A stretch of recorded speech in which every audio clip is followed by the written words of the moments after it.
What's up, guys? It's Isaac here with Jacktown Rundowns. I'm here today with JD from Kicking and That Which Waits Beyond Sleep.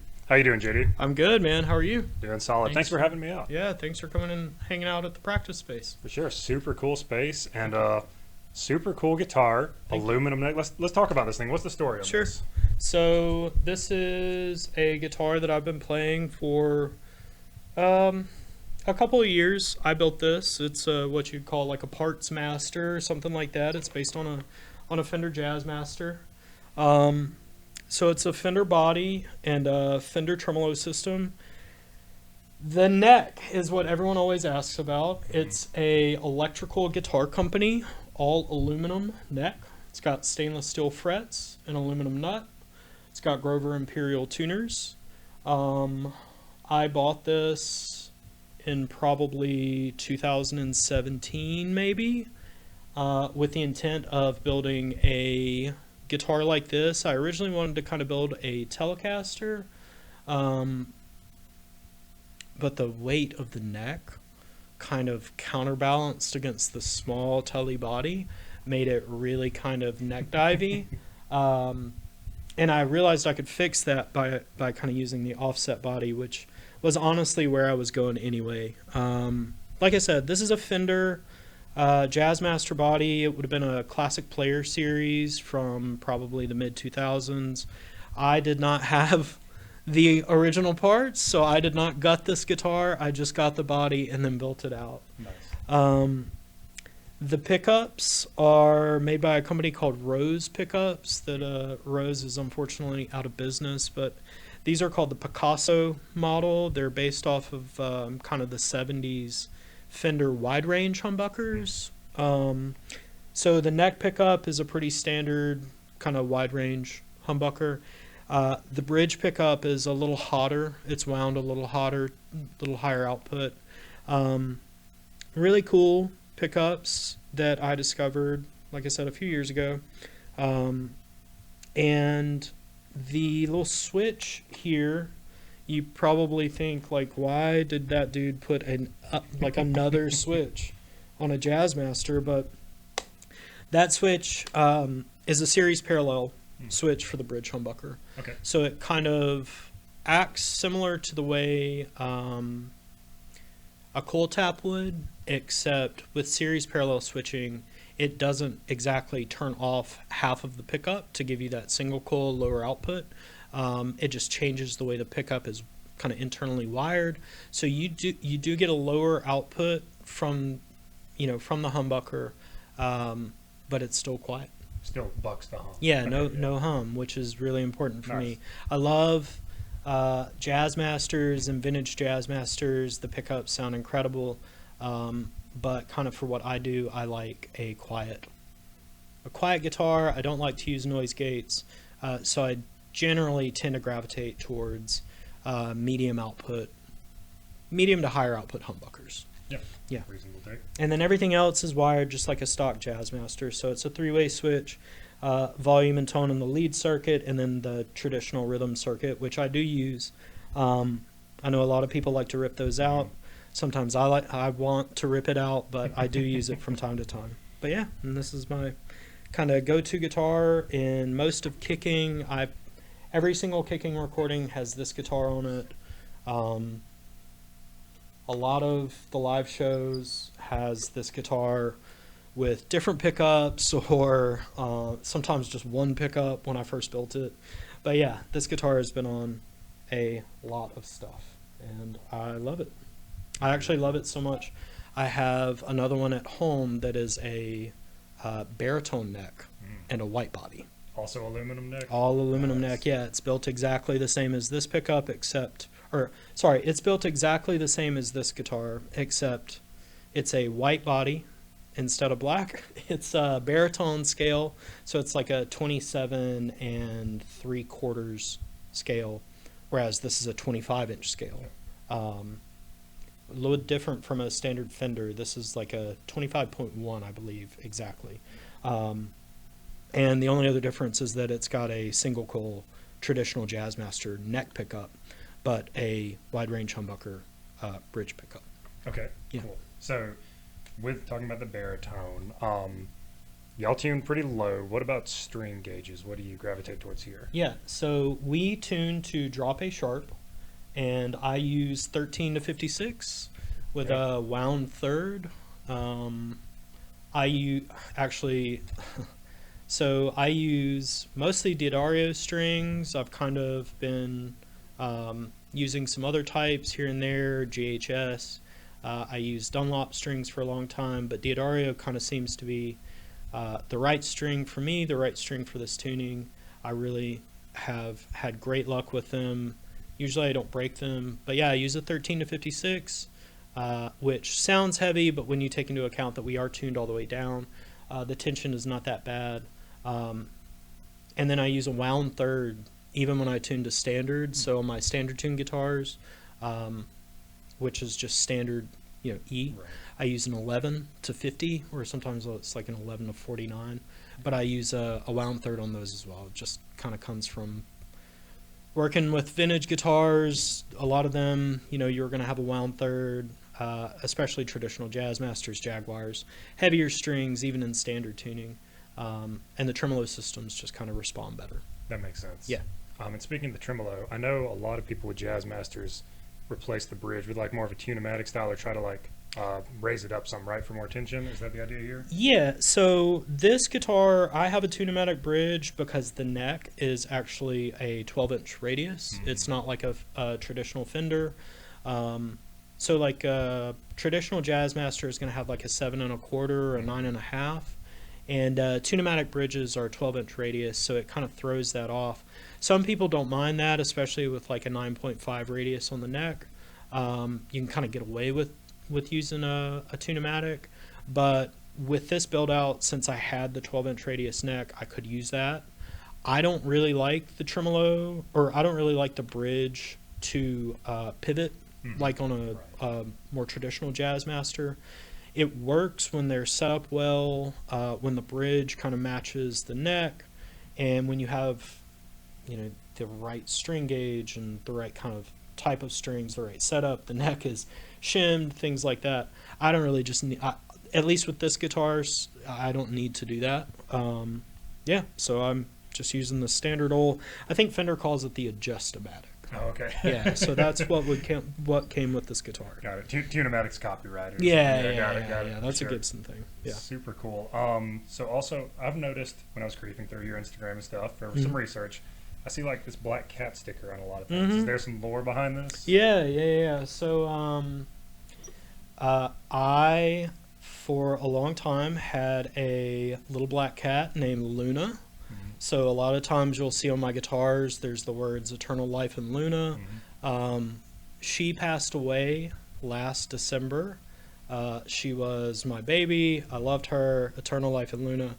However, a few months ago, we rescued another little black kitten that is also my cat. Her name is Persephone, Nice. spelled Purr, Sephone, and we call her Baby Purrs. I just love black cats. I love cats. My wife and I have 5. We have 2 black cats, both little girl cats, but Baby Purrs is mine, and so all the little black cat stickers and things like that, those are all just remind me of Luna and remind me of Purrs. Super cool. Yeah. Yeah, thank you for sharing that. Yeah, of course. Would you like to let it rip for a second on this guitar? Sure, I can, yeah. Yeah.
Telecaster. Yeah. So this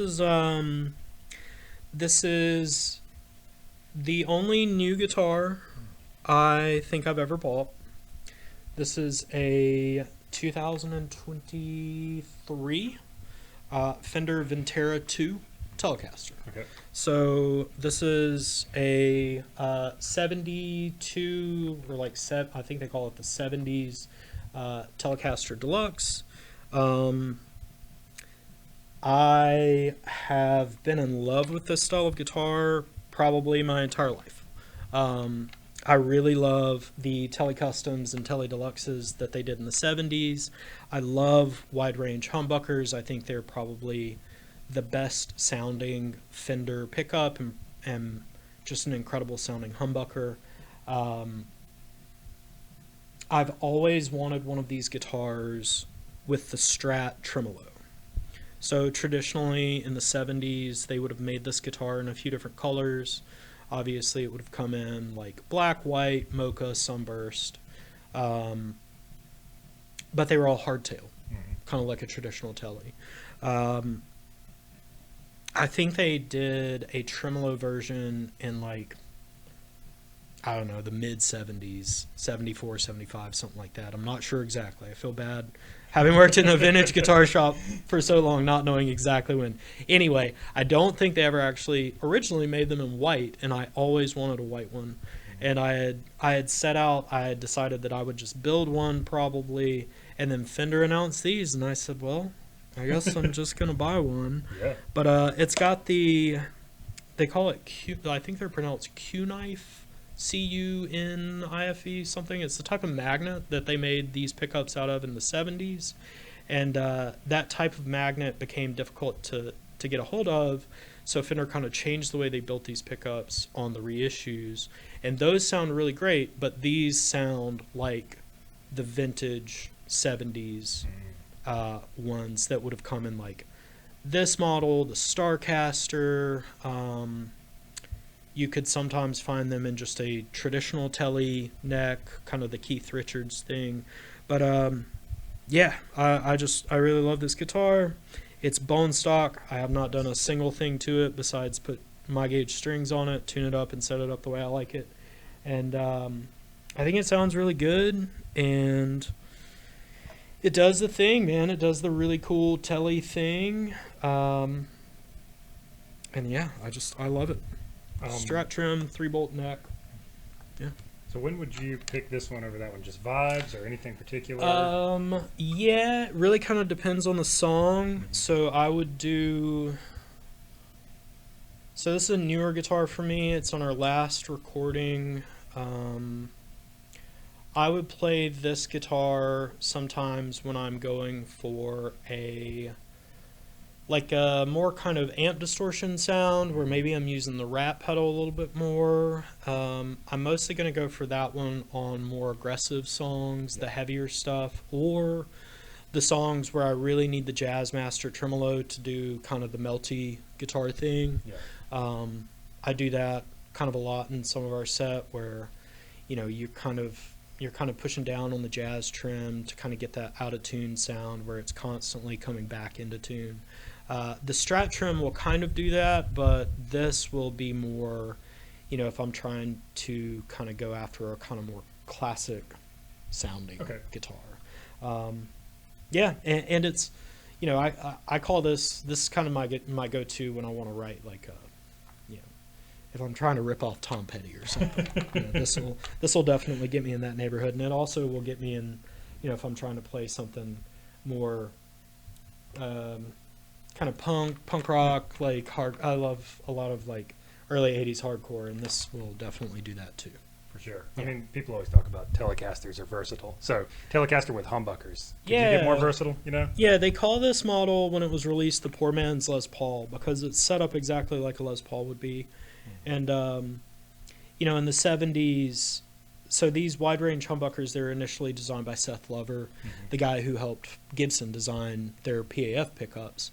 By the early 70s, that guy was kind of tired of working for Gibson, and he was ready to go do something else. And Fender made him a lucrative offer, and he designed these really incredible pickups that, a lot of people kind of kind of talk bad about guitar companies in the 70s, and the older I get, the more I think that that was just as interesting a time as it was in the late 50s, early 60s. You know, just it was different.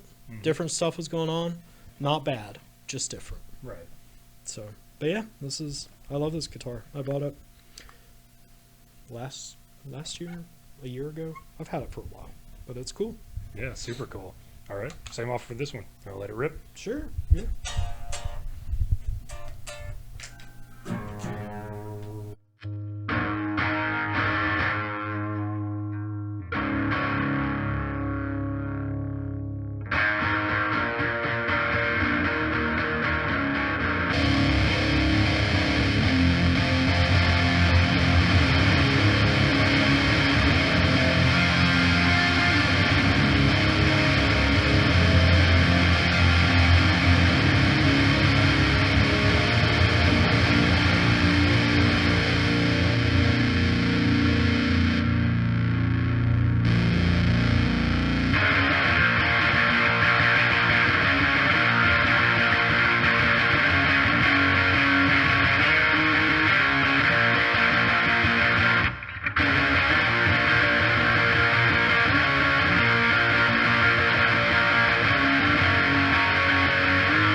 Like, what would I have played this song?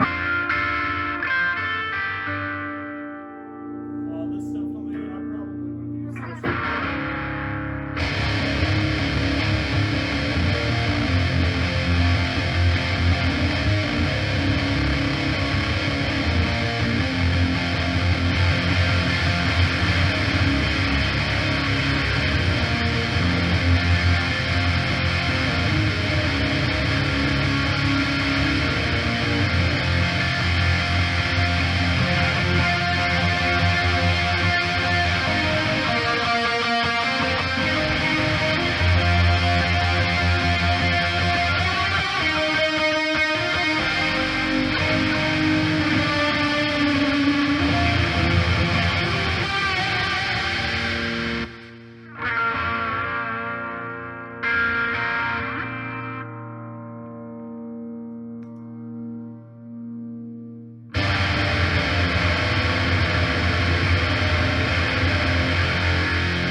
Stuff like that. You know, I might also, let's see, the only other thing that I can kind of think.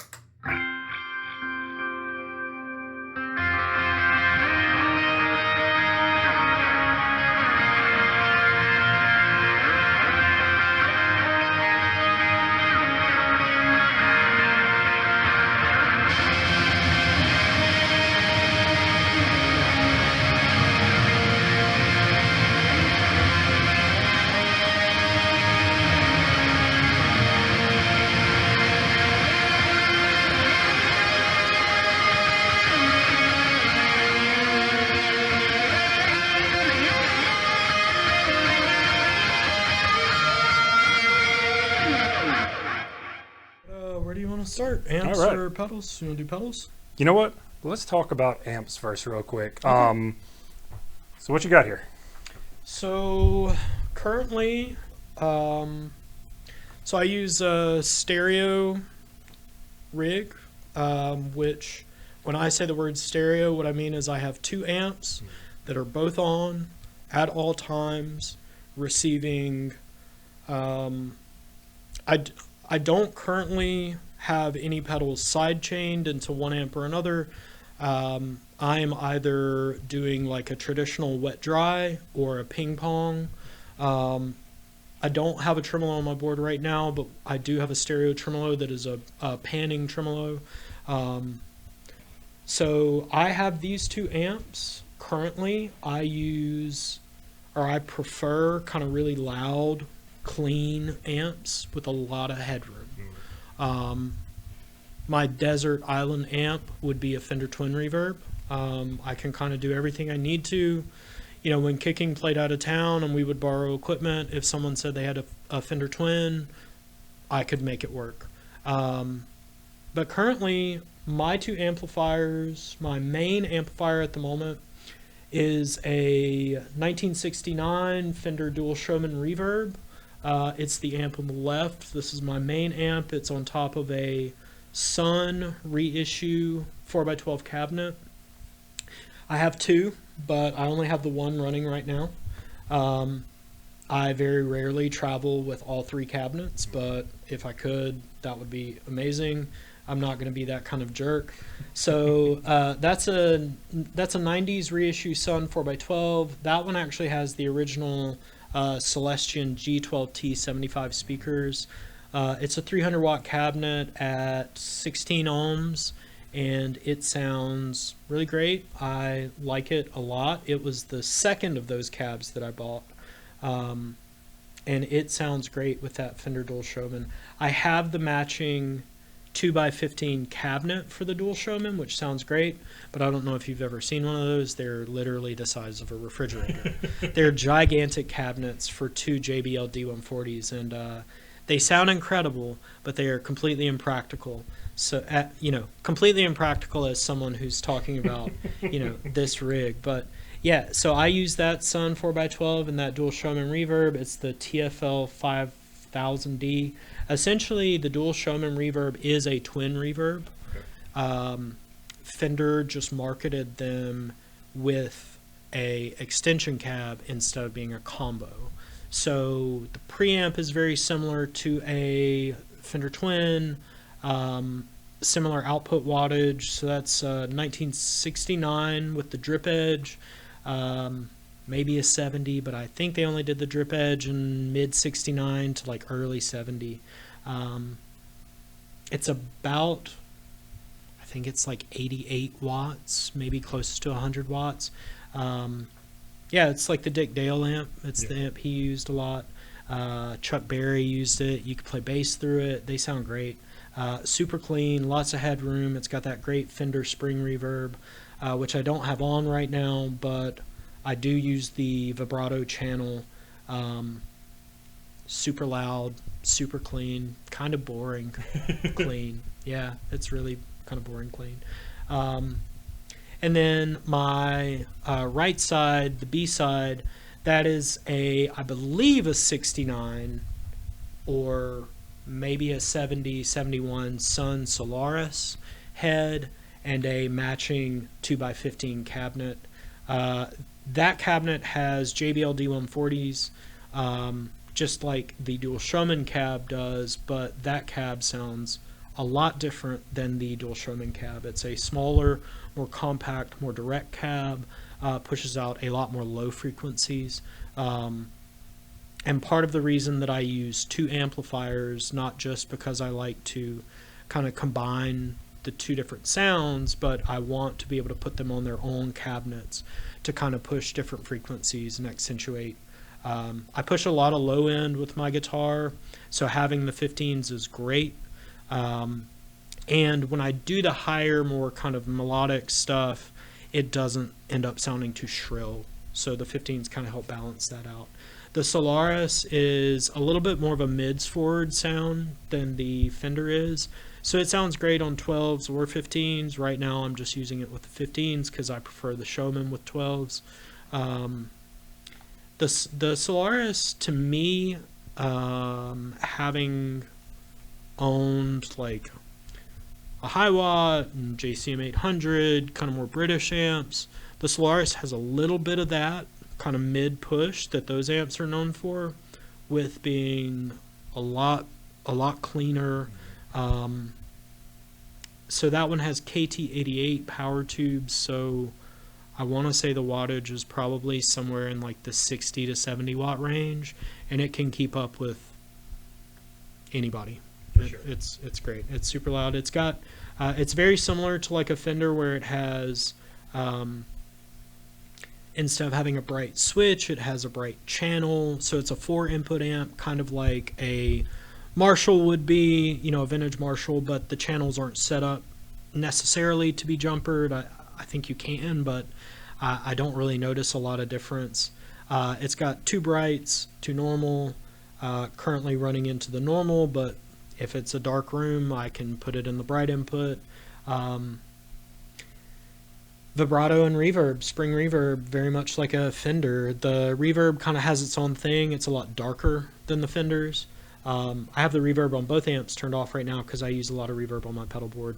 So yeah, my clean sound through those 2 amps is really kind of just boringly loud and clean.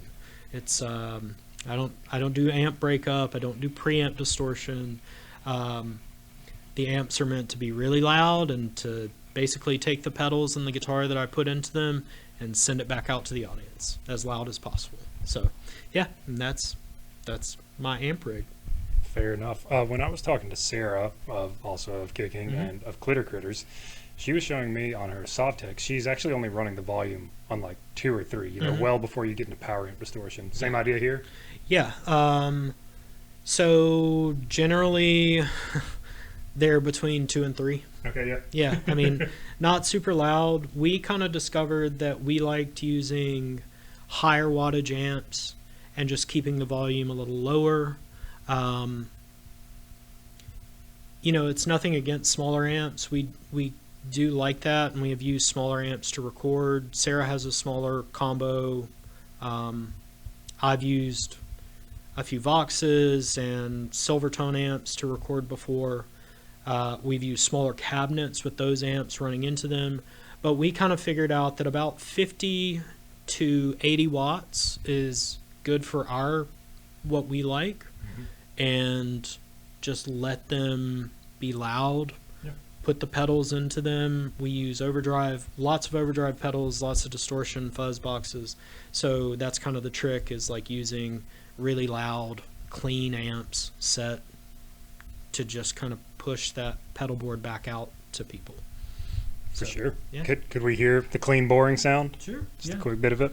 Yeah. So just completely clean. This is absolutely no pedals, which I never play this way.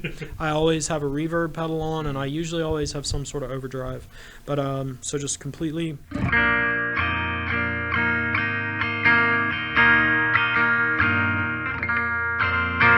See, there's no reverb from the amps, which is really kind of sad, because one of the reasons I love vintage Fender amps is the spring reverb, and I don't use it. Usually what my clean tone would be is always something kind of like this.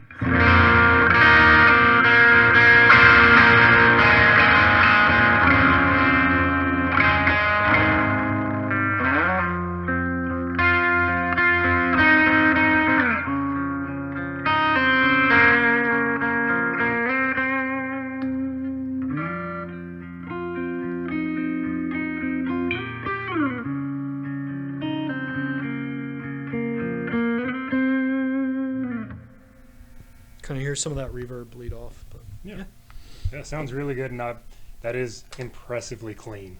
it gets really clean, yeah. You mean with the pedals on, or with them off? With them off, yeah, it's impressively clean. Yeah, it's very, very clean, very dry. In the past, I have kind of used that sound. I've been using 2 amplifiers. for well over 15 years.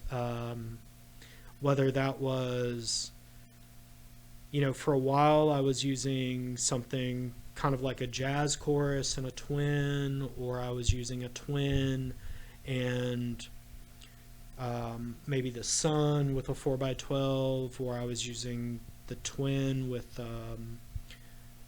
like a 1x15.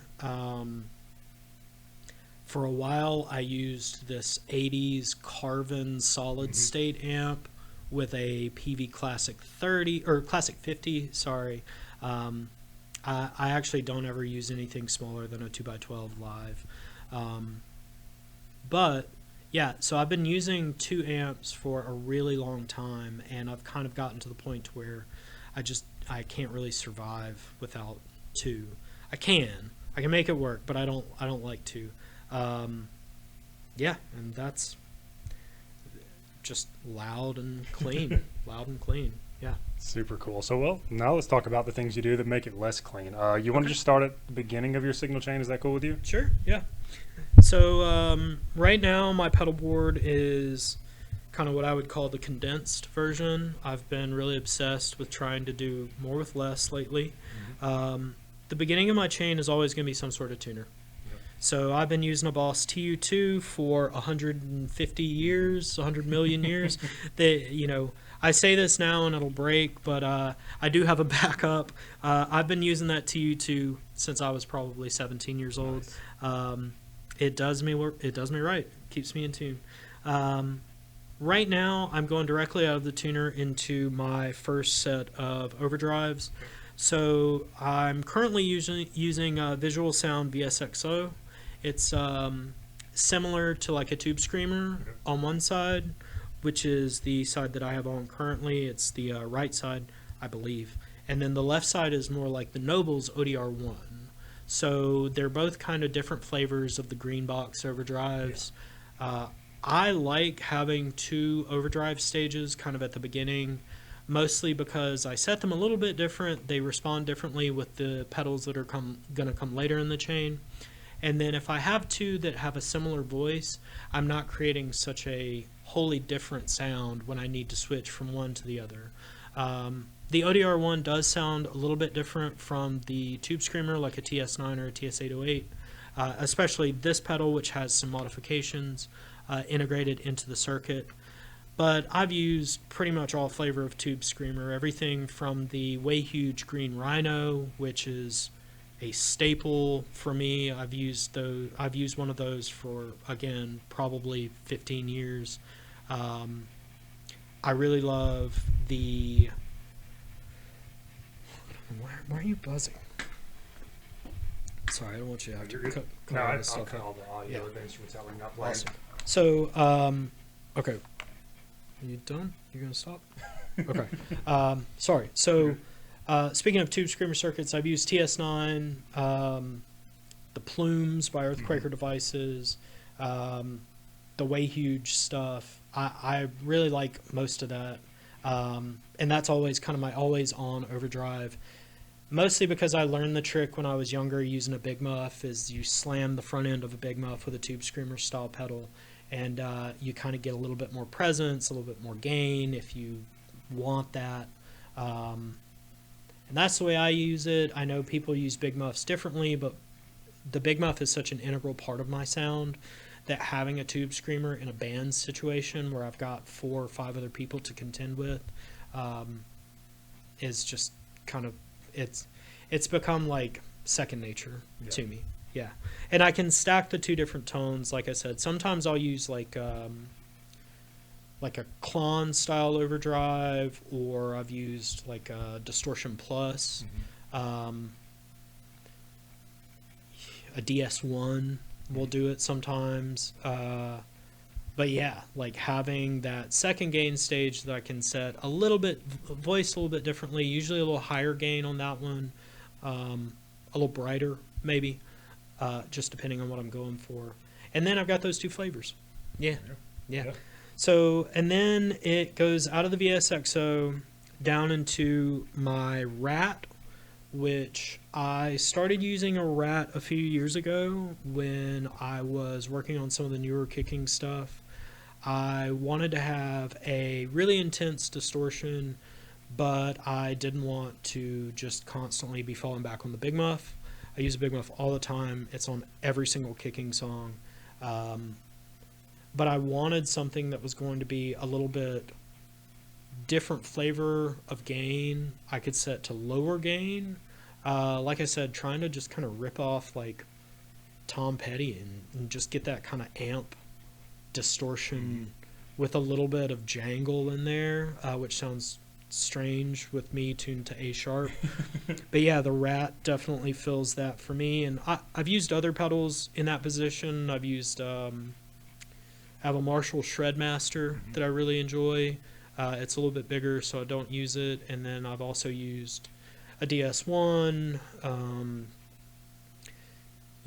I've used other things, and the Rat for me just kind of fills that void, and it sounds great. It's a classic pedal. If you can't tell, I kind of navigate towards the more classic side of things. I've got a really cool 2-stage kind of boutique Rat that sounds great. It's difficult to justify having it sometimes on my board because the just traditional good old Rat does the job, and I can always rely on it.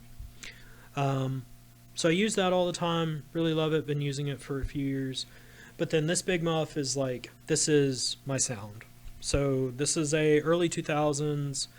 I think this is the V8. So it's the last version of the Sovtek Big Muff that they built. I've had this pedal for 15 years. There was a time when I didn't know how to use fuzz. I was learning how to play guitar. I was used to like distortion pedals and amp gain. And I actually started off with a double muff, and I really liked that. And then I got this and learned how to use fuzz, which is weird because this really isn't even a fuzz pedal. It's not a fuzz pedal in the way that like a super fuzz is, or even a fuzz face. This is going to be much more into the distortion territory and just absolutely like over the top. I use it like a high gain amp channel, so I'm turning it on, I'm boosting it. It's the distortion. It's my distortion sound. It is a fuzz, but again, this series, people who know about Big Muffs, it really just goes more towards the kind of gritty distortion, whereas like a Ram's Head Big Muff or a Violet Big Muff is going to be a little bit more in that kind of like 70s fuzz territory.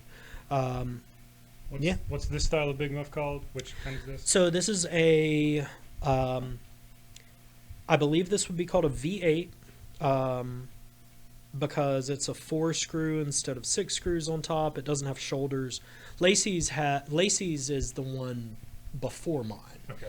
Because the case on hers has shoulders. The case goes up above the top. Anyway, but yeah, it's a Sovtek Big Muff built in Russia. A lot of people know the green version of this. But this is, at some point they switched from a green box to a black box. And people who know about Big Muffs know that pretty much, from year to year, really from Big Muff to Big Muff, they can sound different. There was a time in kicking when Sarah Grace had a black box Big Muff, Lacey had hers, I had mine, and all three of them sounded different. Yeah, they were all, maybe a few years apart from each other, and we remember Sarah's didn't sound very good, so she ended up selling it and getting something different. Lacey's kind of sounded the best of the bunch, and then mine sounded pretty good too, so we were happy with Lacey and I both using one, and Sarah was kind of doing something different. But I'll sometimes switch up. I'm a little bit of a Big Muff fanatic. I'm a weirdo when it comes to Big Muffs. Actually, I ordered a new one that came in the mail today. My wife texted me earlier, and she was like, a box came. And I was like, it's a pedal, obviously, and it's a Big Muff clone. I love this pedal. I love this circuit. I've got an op amp version. I've got a couple op amp versions. I've got a couple Russian versions, the different, the green, the bubble, the green. There were two of those. There's a Civil War. There's a few different black boxes. I've got some of those. And I mentioned the op amp version. I've got a ram's head and a triangle. I've got some boutique stuff. I've got some cheap stuff. This would technically be considered a cheaper Big Muff at the time. I think Guitar Center blew these out for no money. But yeah, I love it. It's held together by a gaff tape, and I've replaced the foot switch and all the pots probably a handful of times and done other modifications, but not changed the circuit. The only thing I've really done to this one is the battery. It would only accept a battery, so I've got it modded to where it'll take a power supply. Nice. I've had to replace the pots, and I've broken the foot switch probably 5 times and just replaced that. Yeah, just over time. But yeah, that's the core. It's like the core of my sound. Could we get a sample of you just going through various gain stages, combinations, and stuff like that? Sure. Awesome. Yeah. So this would be kind of just my plain old, not really. This would be what I would call my clean sound.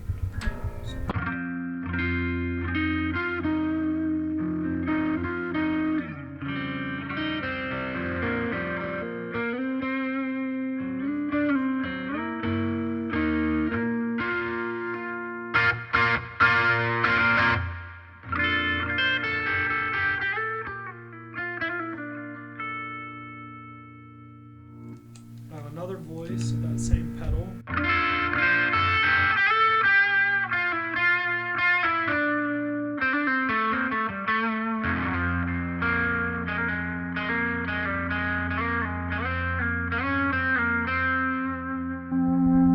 Both together.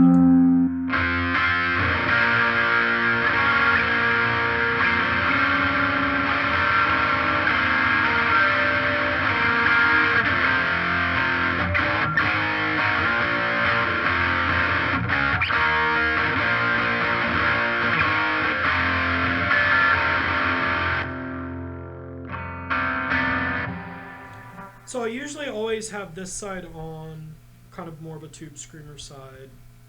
I'll turn it off if I want to have more dynamics with a more distorted signal, like with the Route or the Big Muff.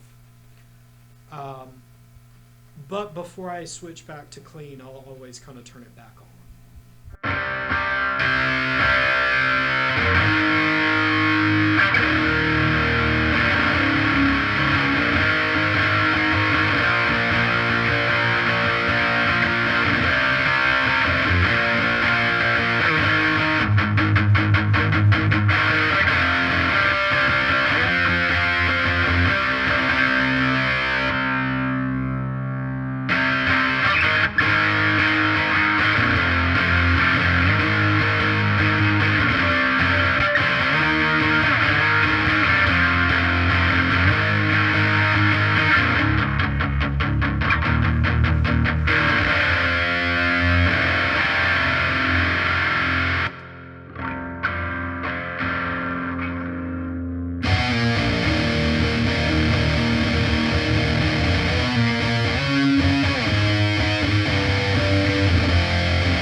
So it does the pumpkins thing, and that's I go for that sound a lot. That kind of, Siamese Dream kind of pumpkin sound. That's been a huge influence on me. I kind of have to catch myself when I'm doing some of those octave chords before I start going into a Pumpkins riff. But yeah, so that's kind of the different gain staging. I have a lot of options. I don't always use them. Mhm. It just kind of depends, but I like having them. And, I love a 2-in-1 pedal. If I can get 2 sounds out of 1 pedal, use the same amount of patch cables and power that I would use for 1, but get 2 sounds or more, I'm all in. I'm a fan. So, yeah, that's kind of my gain staging. Mhm. And that goes out into a volume pedal, Okay. which is just a good old standard Morley passive volume. It's not my favorite volume pedal, but it's the one that I have right now because I tend to break them. I'm pretty heavy on volume pedals, doing a lot of in the early days, I would do a lot of swells and the whale noises and things, but I tend to kind of slam them open and shut. And I put them after my gain because if I want to affect my gain with my volume, I can do that on my guitar. Mhm. I don't really play like that, and I also don't really have those types of pedals. I can kind of lay back in my dynamics if I want to clean my sound up some. You're not really going to clean a Big Muff up too much. It's not like a fuzz face. So I put the volume pedal afterwards so that if I need like a hard stop in a song, Mhm. it's gone, and then I can kick it back in. Yeah, so out of my volume pedal, we're going to go into the Small Stone Phaser. It's an Electro-Harmonix, kind of a, I think this is like a 95. It's mid-90s Small Stone. Actually, a Small Stone was my very first real pedal. Nice. I bought one of the Nano Small Stones, which I still have. I love that pedal. I picked up an original 90s model, which is kind of cool. A little different from the 70s models, but those are cool too. And this thing sounds great. It does the really deep, swooshy phase sound that people either love or hate, and I have always loved it. It does exactly what it's supposed to do. Want to give a brief sample of it? Sure. Yeah. Yeah. So.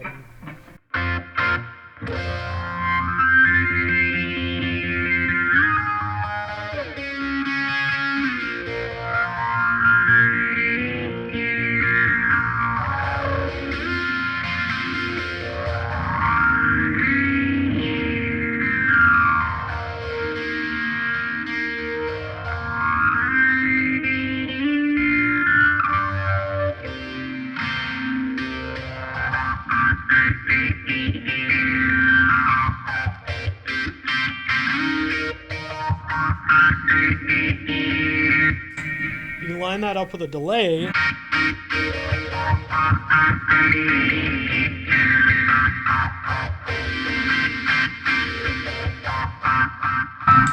And you get kind of this cool, like, repeated,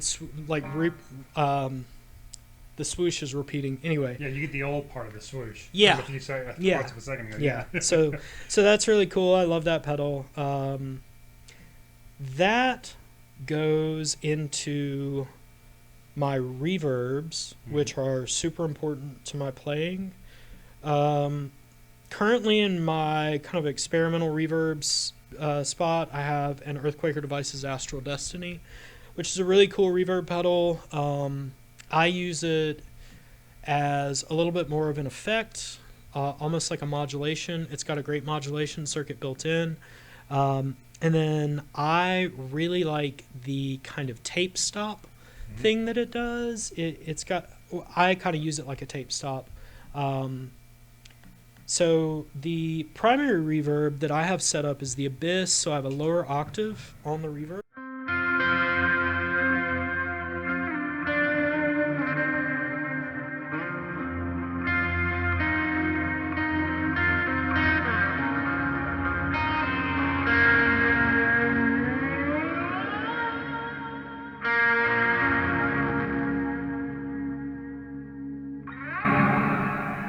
And I think what it's doing there is it's basically taking the delay or the reverb time and either speeding it up if you have it set in the slow position, or it's slowing it down if you have it set in the fast position, which is really cool.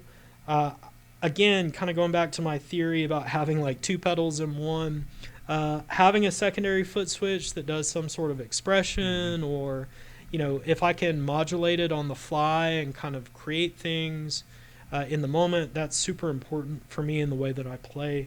So I really like this pedal. It's got a lot of different options. I'm not in love with all of them, and I will definitely change that spot out to other reverbs or possibly, you know, a flanger or something else. But right now, I'm really happy with the Astral Destiny. It's cool.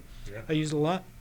Uh, so the other part of my sound that is on every single pedal board that I've had since I bought this pedal, it is an integral part of my sound. It is the best reverb pedal on the market, if you want spring reverb, in my opinion. And you know, I think it, I think it's the best spring reverb emulation on the market. This is a little bit of a different version. It's an older model, but the newer models still kind of have the same sound. This is the Solid Gold FX Super Surf. So it's a spring reverb. It's modeled after a, you know, classic spring reverb. I really love this pedal because it gives a few more options than your average reverb pedal is going to offer. This has got a tone control, obviously a volume, what is it? It's the tone level, resonance, and depth. Yeah, so I've had this pedal so long I don't even. I kind of just said it, Yeah. and I know exactly where it's at. But it is on 100% of the time. It is my reverb sound. It's why I don't have the reverb on my amps turned on. This does that, and I get a little bit more control around where the reverb is in my signal. If I really want to get washed out, I will turn the reverb on the amps, which kind of sandwiches the reverb, or kind of sandwiches my delay in between my reverb. But because I use a stereo setup, I kind of do something a little bit different than some other people, I think.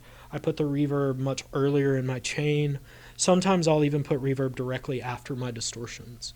And it is just primary on all the time. You've heard it a bunch today. And then the secondary sound on this pedal basically maxes out the reverb time. So I go from kind of a surfy, you know, there's that depth, and then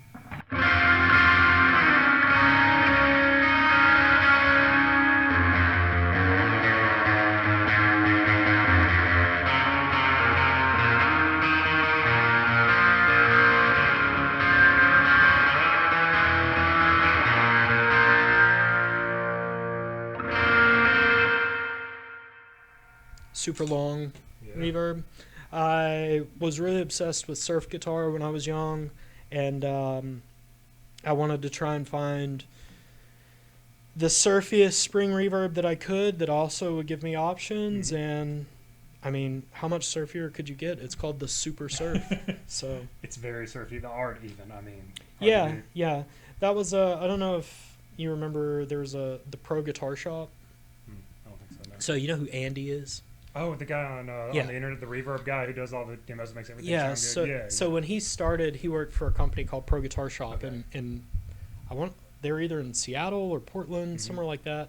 And you know, I discovered them, Pro Guitar Shop. I thought that they were super cool because I was kind of getting into boutique pedals. I lived in that world for a long time and have played quite a lot of different boutique, you know, the Keeley stuff. You know, I have a pretty cool fuzz factory that doesn't sound like other fuzz factories. I've got some stuff that squarely sits in that very weird niche boutique world. And after a while, I've just started to get to the point to where I really like something that's reliable and also kind of gives me a little bit more limitations, and just more not that those things aren't classic, but you know, nothing kind of for me, nothing beats like a Big Muff and a good spring reverb, and I'm good. But that pedal was a special run with that artwork that they did, and I thought I was buying a black and white version. and I guess they were all sold out of the black and white version, and so I got the white and blue, and it's one of like 500. Nice. So it's pretty cool. It's Yeah. something that I'm really proud of, and it's old. I mean, it's not like that was when they originally did the Super Surf. It was a single button pedal, Okay. and it's actually the production model is called the Surf Rider, and then the Super Surf was like a only for Pro Guitar Shop, and then they did the Surf Rider 2, and now I think they're on the 3, and it's incorporated elements of that pedal. But yeah, I love it. It's always on. It's always going to be part of my sound, unless I don't know, unless something happens. I don't know. So that's my reverb section. That goes out to this 90s DoD Super Stereo chorus, which again is something that I started using a few years ago. I was never a chorus fan. Okay. I actually hated most chorus pedals. Just could never jive with them. Lacey really liked chorus pedals, so I kind of let her live in that world, and I lived mainly in like flangers. You know, I could definitely get my way through a flanger. Wrote a lot with those.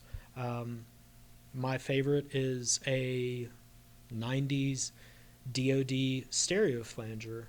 I've had some others, like I had a Boss BF2, which I really liked, some Electro-Harmonix pedals. And then a few years ago, I got this in a trade, just because I kind of was collecting these 90s DoD pedals. I have a handful of the different circuits.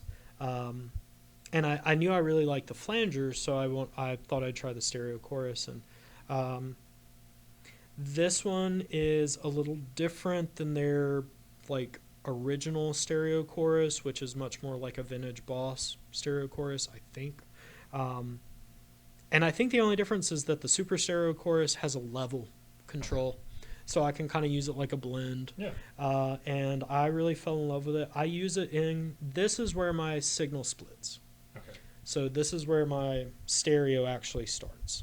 I've got both sides going out, and if I remember correctly, the way this stereo circuit works is kind of like a classic Boss Roland, where it sends the affected signal to one side, the clean signal to another side.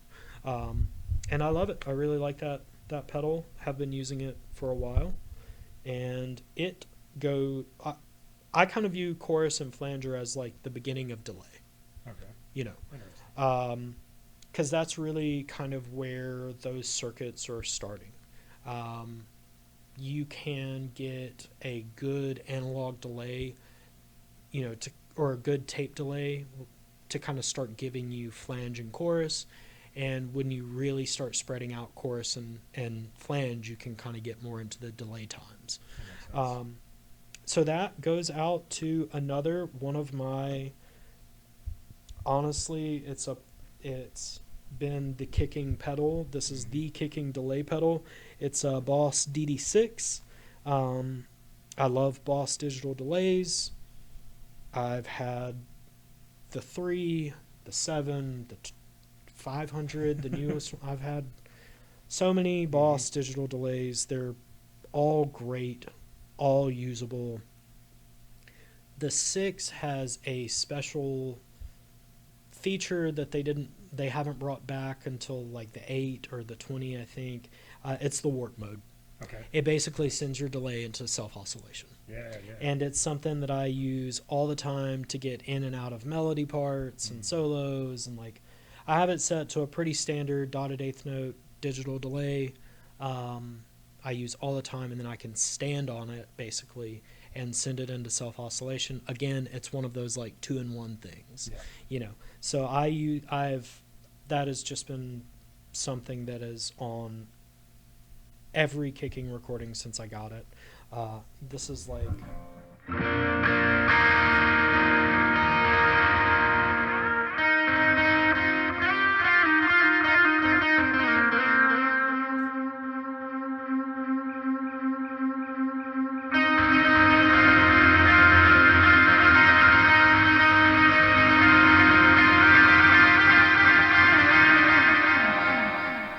that's it. That's super handy. Yeah, it's nice not to need an extra expression pedal.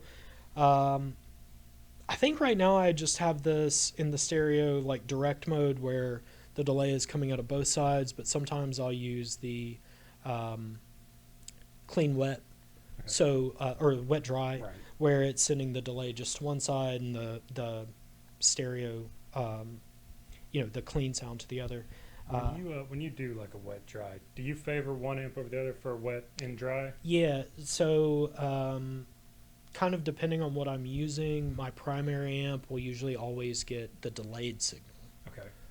And my B amp will get the clean signal because my primary amp is the amp that I really kind of want to hear Hmm. that delay out of, which I know is kind of counterintuitive. Some people would prefer to have the clean and then the other.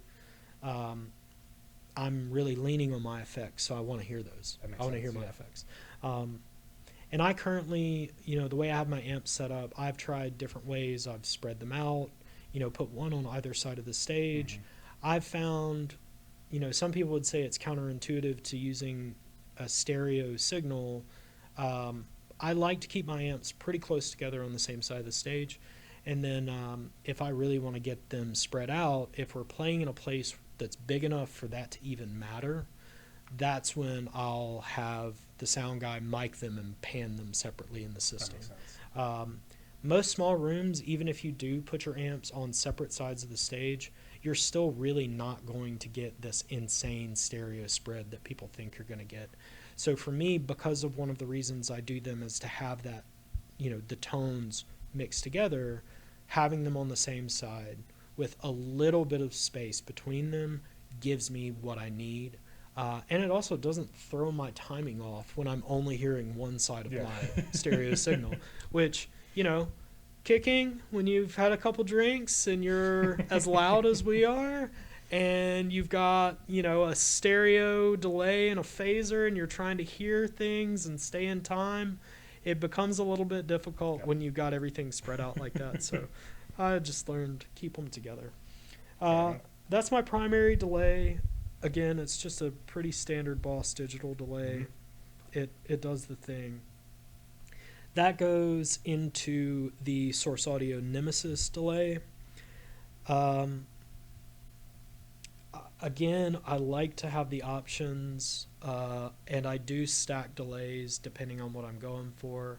That comes from just being into like 80s guitar and really liking, you kind of using a dotted eighth note delay and then you have something else stacked against it, or you have like a harmonized delay and a more direct like analog delay, just whatever it is. I like having two delays. The Nemesis is great. It's a stereo pedal, all digital. It sounds wonderful. I love digital delays. I've had analog delays. One of my favorite pedals is a late 80s, early 90s Deluxe Memory Man. Sounds great, not practical for what we do. I love digital, especially a lot of the newer stuff. The Nemesis delay has multiple delay voices that you can save, so it's kind of like a Line 6 DD or DL4. Sarah actually uses one of those. I used one of those forever. Sarah's is actually, she got it from me because I had two. I love those pedals, but I got this Nemesis delay after playing around with some of the other Boss stuff and TC Electronics. This kind of fit my pedal board. It's the right size. It's got bunches of different sounds, bunches of different routing options. I've got an expression pedal hooked up to it. I've got 4 different voices. The primary voice that I use on this, the 2, I have a harmonized 5th delay, which I will stack against a digital delay. I do that in our song Catacombs, and I do that for some solos in other places. And then I also have a like a tape delay model, which I have 2 voices of that. One that's more heavily affected as far as like, think of like a really older, more gritty, beat up tape that's going to have,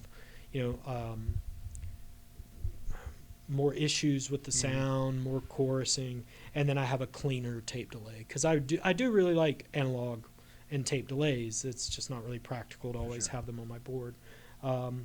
So that's the Nemesis, and again, I have it set up to an expression pedal. This thing is really cool because it has a tap tempo, and you can also freeze the delay with the tap by holding it down. Nice. Actually, so you'd have to do like that. And then I have a couple different parameters set depending on the sound, but I have it set up to where I can make it, go into oscillation. There it comes, yeah. And the great thing about this is because I have it set up in whatever bypass mode it is, I can not have the delay active and use the foot switch to kind of create pads. So especially like in between songs and stuff like that, I can kind of just stand on this and get that, get that sound. That's super cool. That's my pedal board. Sometimes I will augment this with, I've used pitch shifters before. I used those earlier in the chain, kind of like whammy effects.